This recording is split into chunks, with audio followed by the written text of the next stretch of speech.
How long should sex really last? The answer to the question of how long good sex should really last is almost entirely subjective. This means that while there is some research and there are average figures, the real answer really depends on the two people engaging in sexual intercourse and what satisfies them. One American study surveying women and their sexual pleasure found that 1.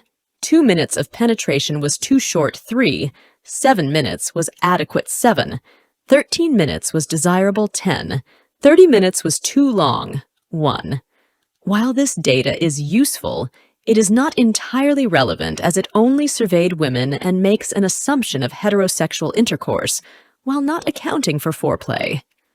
A Canadian study in 2008, which involved consultation with therapists who diagnose sexual disorders, reinforced the original findings that 3, 7 minutes of intercourse was acceptable, and 7, 10 minutes desirable. 2. Meanwhile, a more recent study conducted in 2020 determined that, on average, it takes women in a monogamous, stable, heterosexual relationship around 13.5 minutes, on average, to orgasm. 3.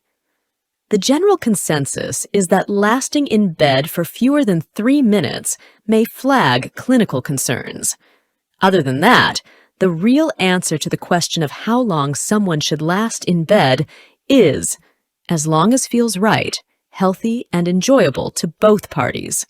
Sex is about much more than intercourse, and while intercourse undoubtedly forms a large part of sex, it is by no means the only element. In fact, most women are unable to achieve orgasm through intercourse alone.